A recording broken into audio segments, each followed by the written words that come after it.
메리 크리스마스! 오늘은 성탄절입니다. 성탄절을 기쁘고 즐겁게 보내시기를 축복드립니다.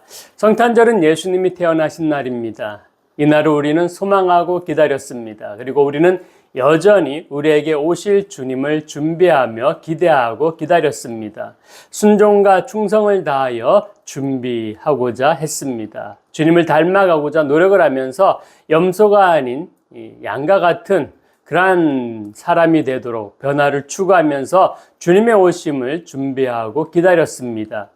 예전에 오셨고 이미 와 계시며 또한 앞으로도 오실 예수 그리스도를 기다립니다. 그렇다면 과연 그 주님이 예수 그리스도가 누구시길래 기다리느냐 하는 것입니다. 그래서 오늘 우리는 예수님의 탄생을 한번 돌아와 보고자 합니다. 예수님의 탄생 이야기는 마태복음과 누가복음에 실려 있습니다. 누가복음에는 예수님이 탄생하신 장소가 여간집 마구간이라고 소개됩니다. 그리고 목자들이 천사들의 말을 듣고 탄생하신 세상의 구주를 보러 왔습니다. 그리고 마리아와 요셉이 아이를 성전에 데리고 갔을 때 시몬과 안나라는 나이 많은 성도들이 아이를 알아보고 기뻐했습니다. 누가복음의 예수 탄생 이야기에서 두드러진 점은 성령의 감동하심으로 이 모든 일이 이루어진다는 것입니다. 마태복음에 실린 예수님의 탄생 이야기에는 동방박사들이 나옵니다. 그리고 헤로드 왕이 베들레헴에서 2살 이하의 유아들을 학살하라는 명령을 내립니다. 요셉과 마리아는 아기 예수를 데리고 이집트로 피난하게 되죠. 그리고 헤롯이 죽을 때까지 이집트에서 이방인으로 살다가 나사렛으로 돌아옵니다. 마태복음에서 두드러진 점은 아기 예수가 유대인의 왕으로 오셨다는 점입니다. 우리들은 성탄절이 기쁘다 구주 오셨네 라고 노래하고 왕이 나셨도다 라고 찬양하지만 예수님의 탄생 이야기를 보면 아기 예수는 태어나자마자 목숨을 부지하기 위해서 다른 나라로 피난하는 난민이었습니다. 온 세상의 왕이 되시고 하나님의 아들이 되시는 그분이 이 세상에서 가장 낮고 비참한 그러한 처지에 빠진 사람이었다라는 사실입니다. 마태는 예수님의 탄생 이야기를 소개하면서 구약 성경을 자주 인용합니다. 예를 들면 마태는 예수님의 탄생에 대해서 이사야의 예언을 인용하면서 이렇게 말씀합니다. 보라, 처녀가 잉태하여 아들을 낳을 것이요 그의 이름은 임마누엘이라 하리라 하셨으니 이를 번역한즉 하나님이 우리와 함께 계시다 함이라. 아멘. 즉 마태는 예수님을 임마누엘로 소개합니다. 예수님의 탄생은 하나님이 우리와 함께 하시려고 오신 사건이라고 설명합니다. 그러면 예수님이 이집트로 피난을 가신 사건에 대하여 마태는 무엇이라고 해설을 할까요? 마태는 예언자 호세아의 글을 인용하여서 애굽에서 내 아들을 불렀다라는 말씀을 이루기 위함이라고 설명합니다. 마태가 인용한 호세아 11장 1절입니다. 이스라엘이 어렸을 때에 내가 사랑하여 내 아들을 애굽에서 불러냈거늘. 아멘. 마태는 예수님을 이스라엘에 비교합니다. 전에 이스라엘이 애굽에서 종살이할 때 하나님이 그들을 아들이라 부르시고 애굽에서 건지심으로 불러내셨듯이 예수님도 하나님의 아들이심으로 애굽에서 불러내시기 위하여 요셉을 따라 애굽으로 들어가게 하셨다는 것입니다. 전에 야곱인 이 이스라엘도 자기 아들 요셉을 따라 애굽으로 이주했듯이 이제 예수님도 목수인 아버지 요셉을 따라 애굽으로 들어갑니다. 그러므로 예수님은 이스라엘처럼 야곱처럼 하나님의 아들이라는 이름을 얻게 되는 것입니다. 마태복음을 계속 읽다 보면 하나님이 예수님을 내 아들이라고 부르시는 대목이 나옵니다. 그것은 세례를 받으실 때입니다. 그때 하늘로부터 소리가 나기를 이는 내 사랑하는 아들이요 내 기뻐하는 자라. 아멘. 이런 말씀을 들었습니다. 이스라엘의 경우에는 홍해를 건너서 시내산에 이르렀을 때 하나님이 그들과 언약을 맺으시면서 그들의 하나님이 되시고 그들은 하나님의 백성이 되리라고 선포하셨습니다. 마태는 예수님을 아브라함과 다윗에게 하나님이 약속하신 것을 이루기 위해서 보내신 분으로 소개합니다. 예수님은 다윗의 자손으로 나신 분이시므로 유대인의 왕으로 오셨고 아브라함의 언약을 이루는 새 이스라엘로 오신 분이시기에 애굽으로 들어가셔야 했습니다. 그래서 출애굽을 경험하시고 하나님의 아들로 선포되셨습니다. 그리고 12제자들을 모으시고 그들을 교회로 세우시고 그들에게 명령하시기를 천하 만민에게 복음을 전하라 하셨습니다. 그것은 아브라함에게 약속하신 말씀, 곧 천하 만민이 너로 말미암아 복을 받으리라는 그런 말씀이 이루어지는 방식입니다. 그러므로 마태가 소개하는 예수님은 새 이스라엘입니다. 야곱인 이스라엘은 가뭄과 기근을 피해 요셉을 따라 애굽에 들어갔다가 다시 출애굽한 후에 하나님이 주신 땅으로 돌아왔습니다. 예수님도 살해 위협으로 요셉에 의해 애굽으로 피난하였다가 애굽에서 나와 하나님의 아들로서 하나님의 나라를 상속하여 임무를 수행하게 됩니다. 그것은 옛 이스라엘이 못한 임무입니다. 그래서 율법을 바로 세우고 교회를 세우셨습니다. 하나님은 이스라엘의 12지파를 통하여 제사장의 나라를 삼으시고 세상을 구원할 계획을 이루고자 하셨던 것처럼 이제 새 이스라엘로 오신 예수님은 12사도를 기반으로 한 제자 공동체인 교회를 세우시고 온 세상 만민을 구원하실 것입니다. 동시에 다윗의 언약이 실현되어 예수님이 영원한 왕으로서 만국과 만민을 통치하실 것입니다. 우리는 성탄절에 예수님의 탄생을 기리고 기념하면서 그 탄생이 기나긴 역사 안에서 하나님의 언약을 이루시고자 끊임없이 계획하시고 행하신 최고의 절정의 시간임을 기억해야 할 것입니다. 그리고 예수 그리스도께서 하나님의 아들이시자 왕으로서 우리에게 오셨으므로 새 언약 백성이 된 우리들은 그의 백성 공동체라는 사실 또한 기억해야 할 것입니다. 이는 세상을 구원하시고 복을 주시는 하나님의 계획이 예수 그리스도를 통해서 이루어지며 동시에 그리스도께 속한 우리들 곧 교회를 통해서 이루어진다는 뜻입니다. 그러므로 성탄절에 우리는 한편으로는 세상을 구원하신 그리스도의 탄생을 기뻐하고 다른 한편으로는 그분이 왕으로서 온 세상을 축복하고 구원할 백성 공동체로 우리를 부르셨음을 기억하는 것이 중요합니다. 이것은 우리의 새로운 정체성이 사명을 뜻합니다. 그런데 옛날 이스라엘도 난민이었고 나그네였습니다. 예수님도 난민이셨습니다. 난민은 가장 비천한 상황에 있는 사람들입니다. 그들을 부르셔서 하나님은 자기 아들을 삼으시고 세상을 구원하는 백성으로 세우십니다. 하나님이 아브라함을 불러 큰 민족이 되게 하고 땅을 주겠다고 약속하신 대로 그 약속이 이루어져서 이스라엘 민족이 탄생했습니다. 그 이스라엘은 본래 애굽에서 종살이를 하고 나그네로 살았던 비천한 민족이었습니다. 이것이 하나님께서 일하시는 방식입니다. 하나님은 가장 작은 자를 들어서 세계 모든 나라와 민족에 세우시고 머리가 되게 하시는 분이십니다. 하나님이 이스라엘을 제사장 나라로 택하신 까닭은 그들이 다른 민족보다 숫자가 많았기 때문이 아니라 오히려 모든 민족 중에서 가장 적었기 때문입니다. 작았기 때문입니다. 다윗은 형제 중에서 가장 작은 아들이지만 이스라엘의 목자가 되었습니다. 예수님이 태어나신 베들레헴도 유다 고을 중에서 가장 작은 마을이지만 이스라엘을 다스릴 자가 나온 마을이 되었습니다. 이런 비밀을 깨달은 사도 바울은 고린도 교회에 이렇게 편지를 보내게 되었습니다. 그러나 하나님께서 세상에 미련한 것들을 택하사 지혜 있는 자들을 부끄럽게 하려 하시고 세상에 이 약한 것들을 택하사 강한 것들을 부끄럽게 하려 하시며 하나님께서 세상에 천한 것들과 멸시받는 것들과 없는 것들을 택하사 있는 것들을 폐하려 하시나니 이는 아무 육체도 하나님 앞에서 자랑하지 못하게 하려 하심이라. 아멘. 하나님이 약한 자를 들어 강한 자를 부끄럽게 하시는 이유는 아무 육체도 하나님 앞에서 자랑하지 못하게 하려 하시기 위함이라고 사도 바울은 말씀했습니다. 하나님은 가장 약하고 자격 없어 보이는 사람을 택하시고 부르시고 의롭다 하시고 사랑하시고 자기 앞에 서서 일하는 영광을 주십니다. 그 이유가 무엇일까요? 여기에 하나님 나라의 비밀이 담겨 있습니다.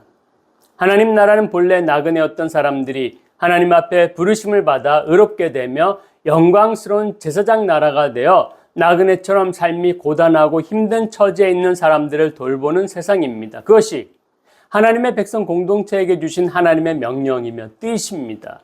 그러므로 하나님 나라는 전에 고아였던 사람이 하나님의 은혜를 입고 고아를 돌보는 세상입니다. 하나님의 나라는 전에 나그네와 난민이었던 나라가 이제 난민을 돌보고 도와주는 세상입니다. 하나님 나라는 죄인이 용서받아 다른 사람을 용서하고 용납하는 세상입니다. 우리는 어떻습니까? 잘난 사람입니까? 아니요. 참 부족하고 못난 사람입니다. 상처가 있고 치유되지 못한 아픔이 있는 사람입니다. 참 되는 일도 없어 보이고 운도 참 없다고 푸념할 정도의 약한 사람입니다. 겉은 화려하고 뛰어난 것 같은데 속은 열등감이 많은 그런 사람입니다. 그런 우리들을 이곳에 교회에 있게 하시고 하나님의 말씀이 선포되는 자리에 있게 하신 것은 우리를 하나님의 구원과 경륜의 역사에 쓰시려고 부르신 것입니다. 하나님 나라는 그런 자들을 통해서 이루시기 때문입니다. 최근에 제 아들로 인해 듣게 된 찬양곡이 하나 있습니다. 이와 같은 내용을 담고 있어서 자주 듣게 되었습니다. 연약한 자를 들어 쓰시는 하나님의 방식이 이 노래에 들어있습니다. 그 가사는 이렇게 시작을 합니다. 나의 삶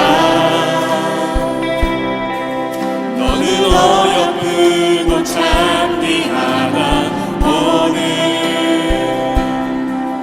보석보다 귀하나 내가 사랑스럽지 않을 때 너를 온전히 사랑하고 너와 함께하며 내가 왔노라. 이 가사의 앞부분은 아가서 4장 1절에 나오는 말씀입니다. 아가서 4장은 술람미 여인이 얼마나 아름다운지에 대해서 솔로몬이 왕이 신체 8가지 부분을 구체적으로 예를 들어서 묘사하면서 고백하고 있는 내용입니다. 그런데 술람미 여인은 이렇게 칭찬받을 만큼 영적으로 온전하지 못했고 여러 가지 부족하고 연약한 점을 많이 가지고 있었습니다. 나중엔 점점 채워지긴 했지만 그런데도 바라보는 왕은 사랑스럽고 어여쁘고 참 귀하다라고 그렇게 바라봅니다. 우리의 모습이 그렇습니다. 연약하고 부족합니다. 찬양의 가사처럼 사랑스럽게 보일 건덕지가 하나도 없습니다. 그런데 그처럼 전혀 사랑스러운 데는 하나도 없는, 아니 누가 그렇게 생각하기도 전에 저는 사랑스러운 데가 하나도 없어요 라고 말할 정도로 그런 우리를 바라보시면서 왕이신 주님이 아니야, 나는 너를 온전히 사랑해.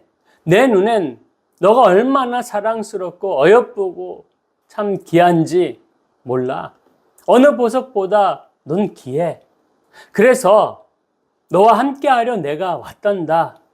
이렇게 말씀하신다는 거죠. 얼마나 감동입니까? 이분이 우리 주님, 왕이신 예수 그리스도이십니다. 이러시려고 성탄하신 것입니다. 믿으시기 바랍니다. 그 다음 찬양 가사입니다. 주의 사랑 이 사랑은 결코 변치 않아 모든 계절 돌보시네 푸른 마르고 꽃은 시드나 주의 말씀은 신실해 실수가 없으신 주만 알아. 이 찬양의 중간 부분 가사는 이사야 40장 8절 말씀입니다. 푸른 마르고 꽃은 시드나 우리 하나님의 말씀은 영원히 서리라 하라. 아멘. 풀이 마르고 꽃이 시든다는 것은 사람과 우리가 사는 세상을 말합니다. 사람과 풀과 꽃은 한계가 있습니다. 눈에 보이는 것은 우리 눈에 보이는 것은 모두 죽거나 사라집니다. 죽도록 사랑할 것 같은 연인도 시간이 지나면 사랑이 식어집니다. 나를 행복하게 해줄 것 같은 그러한 재물도 어느 순간 사라집니다. 그러나 우리 하나님의 말씀은 영원합니다. 하나님이 영원하시기 때문입니다. 한계가 없으신 하나님이 모든 계절을 사랑으로 돌보시니 우리 하나님은 실수가 없으십니다. 그 사랑으로 연약한 우리를 사랑하시고자 예수 그리스도를 보내셨습니다. 주의 말씀은 로고스, 즉 육신이 되신 그리스도를 가리킵니다. 연약한 육신을 입고 육신의 한계를 넘어서는 사랑을 그 로고스 주님이 그리스도께서 보여주셨습니다. 보라, 세상 죄를 담당하신 하나님의 어린 양이로다. 하나님의 사랑과 구원 사역에는 실수가 없으십니다. 그런데 우리는 나를 중심으로 생각해서 하나님 왜 실수를 하셨습니까? 왜 저 같은 거를 만드셨습니까? 실수했습니다. 그렇게 말하지 않습니까?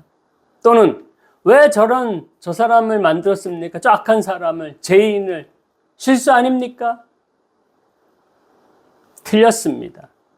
자신만 바라보지 마시고 실수가 없으신 주만 바라보시기 바랍니다. 이어지는 찬양 가사입니다. 주님의 나라와 뜻이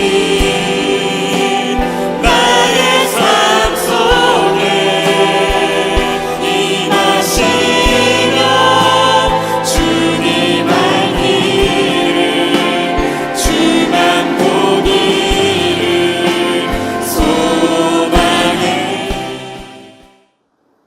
예수님이 왜 이 땅에 오셨습니까? 주님의 나라를 위해서입니다. 아름다운 하나님 나라를 위해서입니다. 우리가 성탄절을 몇 번씩 맞이하고 예수 그리스도를 믿는다고 고백하지만 나로부터 비롯되는, 나로부터 시작되는 하나님 나라는 전혀 없습니다. 왜 그렇습니까? 우리가 주기도문을 열심히 외우지만 주님의 나라와 뜻이 나의 삶 속에 임하지 않기 때문입니다. 왜 그렇습니까? 주님을 알지 못하기 때문입니다. 주님을 온전히 기다리지 못하기 때문입니다. 여러분, 주님 알기를, 주님 보기를 진실로 소망하시기 바랍니다. 이것이 대림절 동안 우리가 성탄을 기다린 이유입니다. 그 다음 가사입니다. 거룩히 살아야 힘과 두려움 없는 믿음 주신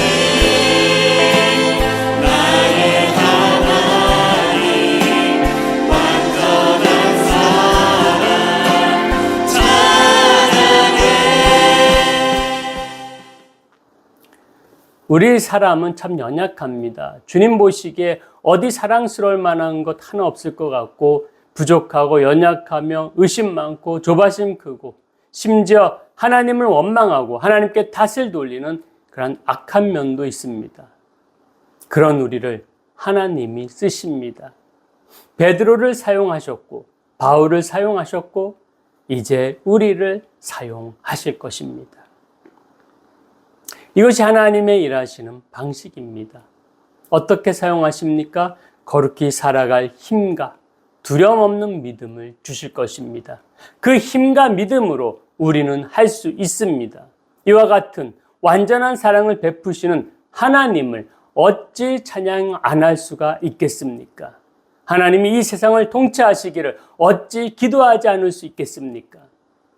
찬양하리 만군의 주 영원히 함께 하시네. 존귀하신 사랑의 왕 영원히 통치하시네. 아멘. 주님의 나라와 뜻이 나의 삶 속에 임하시며 주님 알기를 주만 보기를 소망해.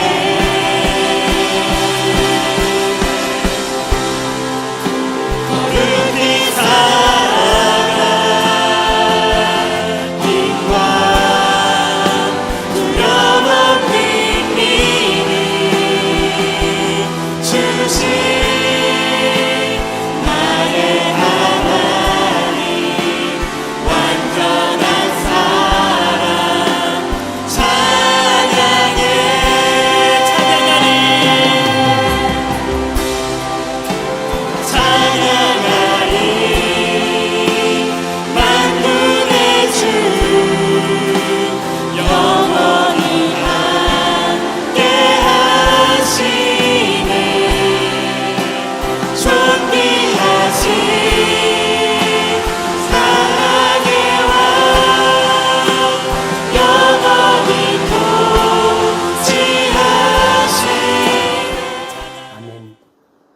베들레헴의 마구간에서 나신 것과 유아 시절 난민으로부터 그렇게 사셨던 예수님의 이야기는 오늘날 우리를 사랑하시는 하나님의 완전한 사랑을 어떻게 시작하셨는지 가르쳐주는 귀한 말씀입니다.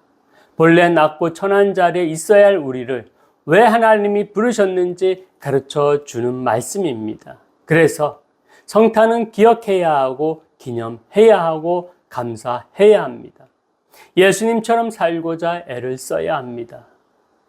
그래야 하나님이 통치하시는 하나님 나라가 완성될 것입니다. 그러니 기뻐하십시오. 이 성탄을 진실로 기뻐하시는 우리 모두가 다 되시기를 주님의 이름으로 축원합니다. 기도하시겠습니다. 사랑이 많으신 하나님 감사드립니다. 우리 주님께서 낮고 천한 말구에서 또 태어나고 난민으로 그렇게 생활도 했습니다. 참으로 연약한 곳에서 시작되는 그 구원의 완성, 사랑의 완성. 오늘날 우리의 모습은 얼마나 말구유와 같습니까? 염소와 같습니까? 그런 우리를 선택하시고 사랑하시는 하나님이십니다. 우리를 사랑하실 이유가 없는데도 사랑하시고 우리를 통하여서 일하시고 역사하시는 하나님의 놀라운 사랑을 저희들이 바라보고 깨닫게 됩니다. 주여, 우리와 함께 하시고 우리와 함께 우리의 그 주님의 구원의 역사와 사랑의 역사를 완성하여 주시옵소서.